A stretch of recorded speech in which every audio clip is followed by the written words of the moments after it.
So just a little bit about me.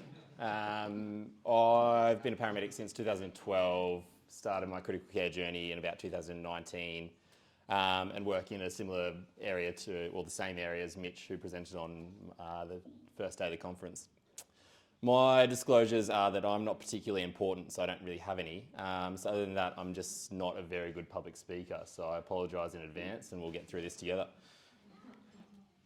So we're going to talk about ECPR, or ECMO, facilitated CPR, and we're going to sort of discuss that through a case that, similarly to Andrew, is loosely, well, mine is a lot more loosely based on a real case that's just been de-identified and changed a little bit.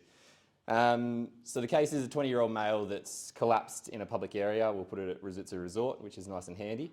The EMS response is one ACLS unit, which has 2 paramedics and a student, and then a subsequent dispatch of a critical care unit, a MICA unit, whatever you want to call it, which has 1 qualified CCP as well as an intern on board.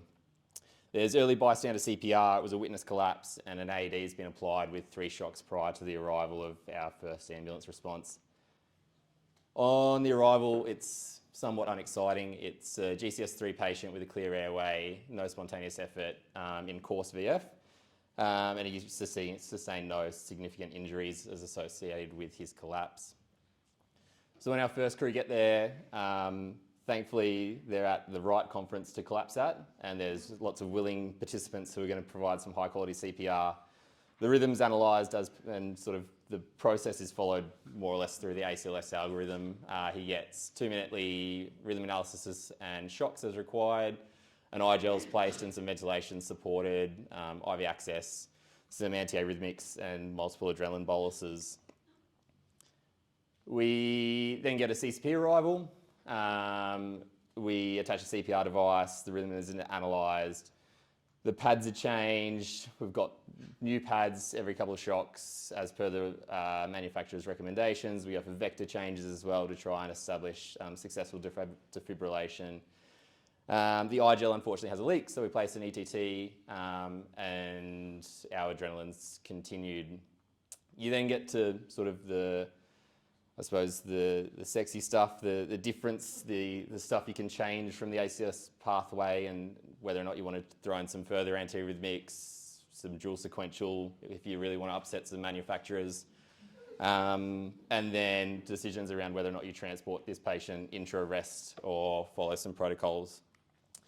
So in this particular case, we'll say that at 40 minutes, he had some lignocaine, he deteriorated into an asystole, his end titles were low, and the decision was subsequently made to cease resuscitation, and he unfortunately passes away. The caveat to that obviously is whether or not you have an ECPR pathway.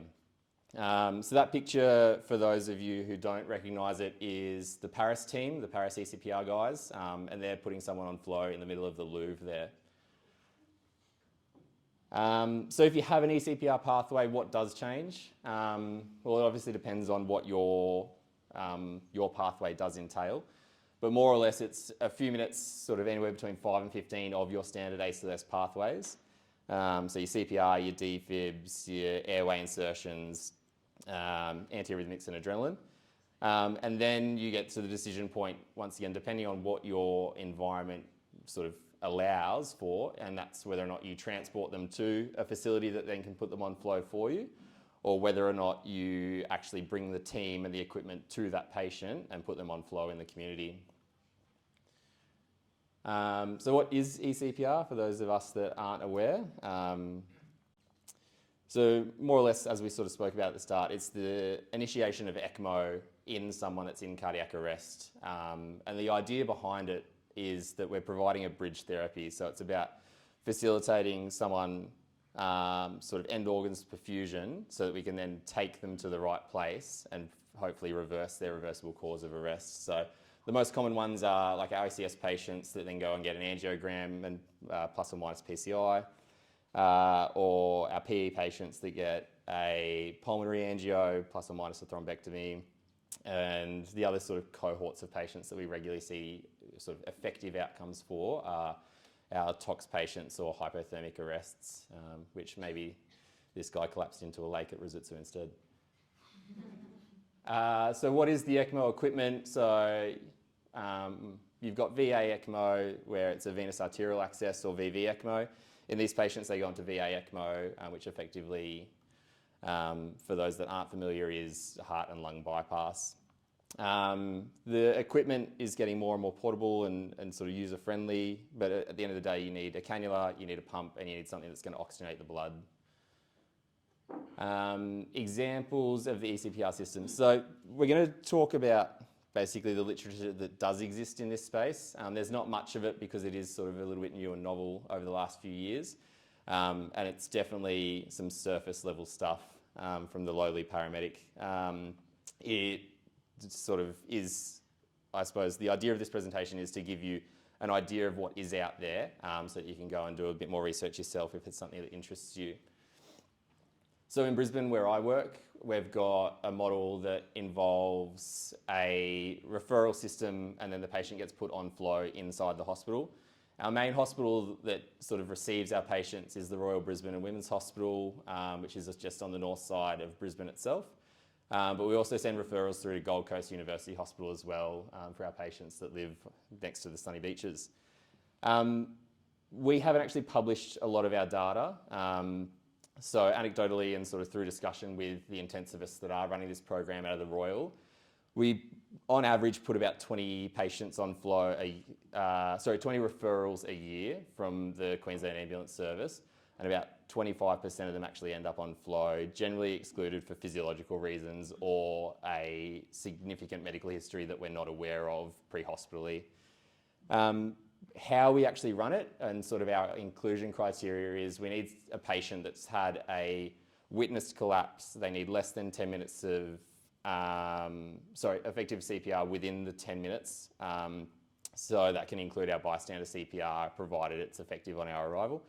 And our age demographic is an 18 to 65-year-old who presents in VTVF or a PEA at a rate greater than 40. And obviously then we've got our geographical limitations requiring them to be able to be transported to either the Royal or Gold Coast Uni within 60 minutes. In Melbourne, where sort of they're a little bit more progressive and there's a big push, I suppose, they've actually had a couple of studies come through now and they've just finished Tier 3 and it's subsequently been published. They actually have a model where they bring ECMO to the scene. So they staff an ECMO vehicle with 2 intensivists and a MICA paramedic that's familiar with the circuitry. And then we place them on flow actually in the community before bringing them back to the hospital. Their inclusion criteria is very similar. So it's a patient.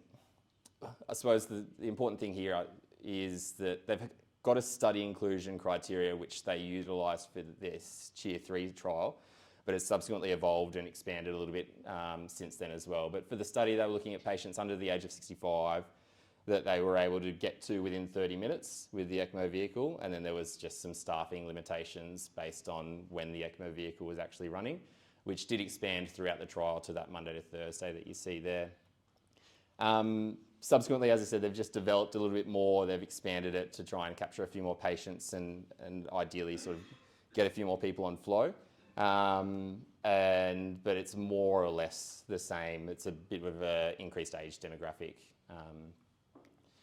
What their outcomes were, we're looking at over the course of February 2020 to May 2023, they screened a total of about 700 calls through MPDS. 358 of them were confirmed cardiac arrests. 165 of them received resuscitation. 10 met their study inclusion criteria. All were placed on flow by the ECMO team, with 40%, so 4 survivors with good neurological outcomes, so CPCs of 1 or 2. I suppose the important thing that I take from that slide is very much that you've got a small cohort of patients to start with comparable to total ambulance calls across those dates. And then you look at the actual amount of people that we're then meeting criteria, putting on flow.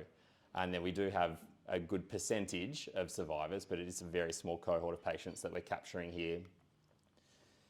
Over in Europe, Prague have done a bit more sort of extensive research than we have coming out of Australia at the moment, and they've actually looked at doing some randomised control trials. with the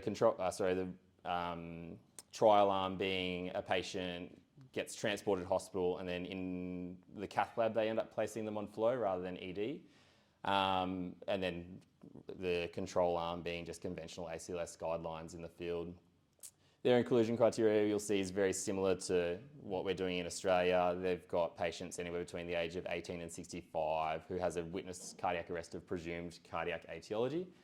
And then less than 5 minutes of ACLS without ROSC. Obviously, if you achieve ROSC in that period, you no longer need this therapy. And then the ECPR needs to be available at the receiving facility, obviously.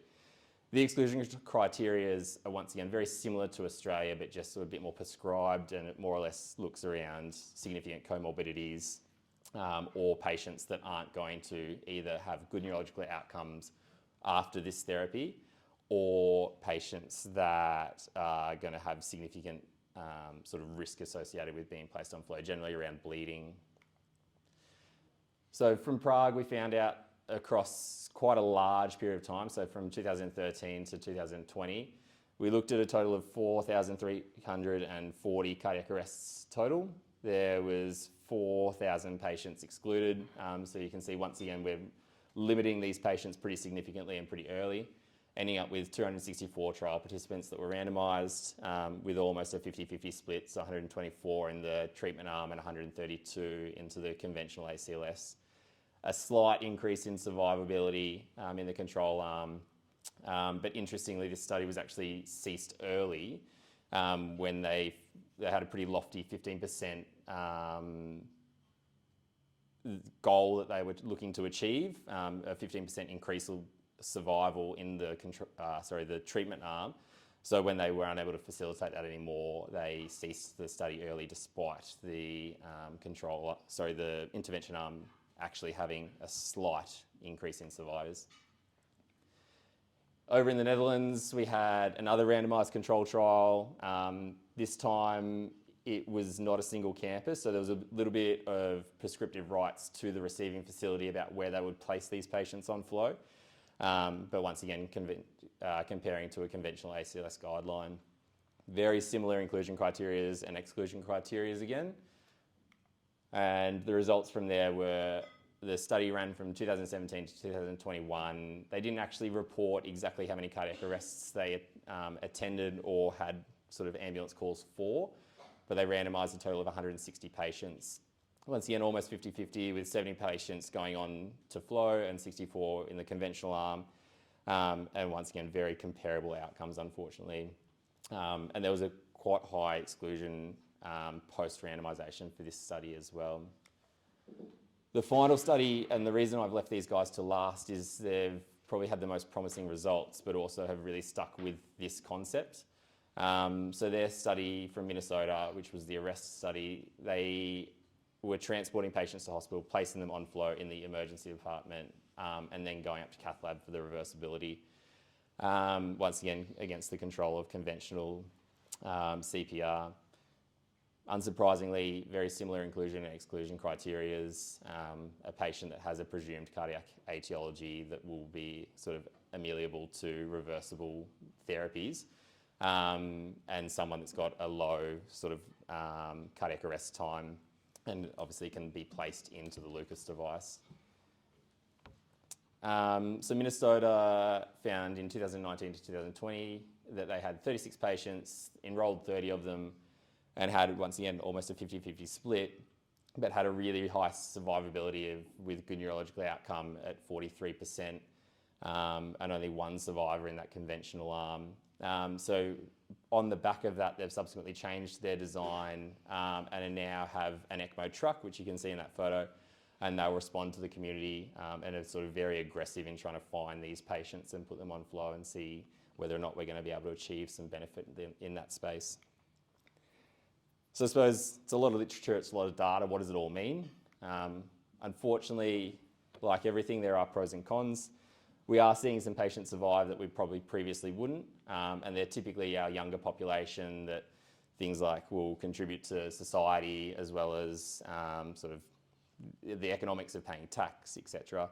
And the other sort of unintended positive of these patients is whether or not we are increasing organ donation as well, which is obviously a big medico-ethical sort of position to be in, but some societies and sort of communities are now in hospital cardiac arrests will then be placed on flow immediately, and then the discussion will be had with the family about whether or not they'd like to have their organs donated.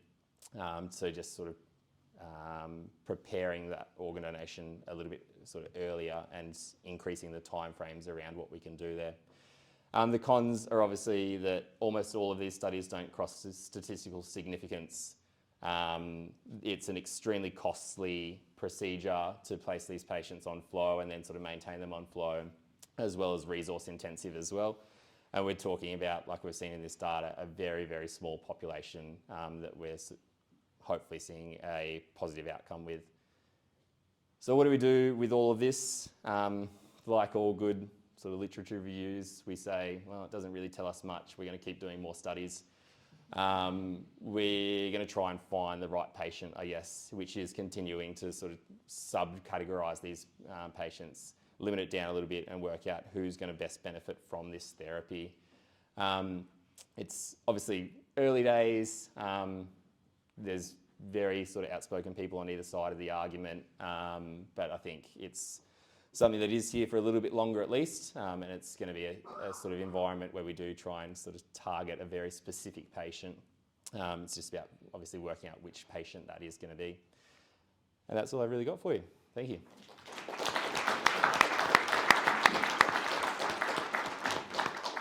Thank you, Paul. Does anyone have any questions? Probably time for one. If anyone has anything burning they'd like to ask? Or out the back, nice big voice, Laura. I don't want to run a microphone.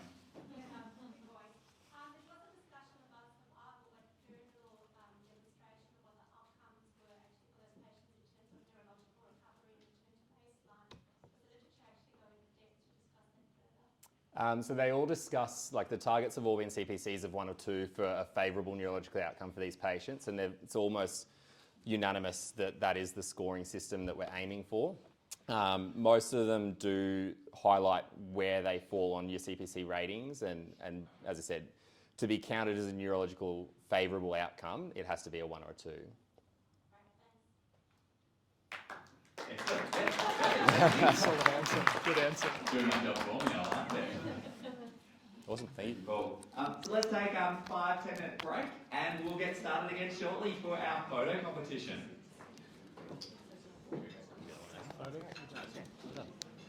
You're going to win it.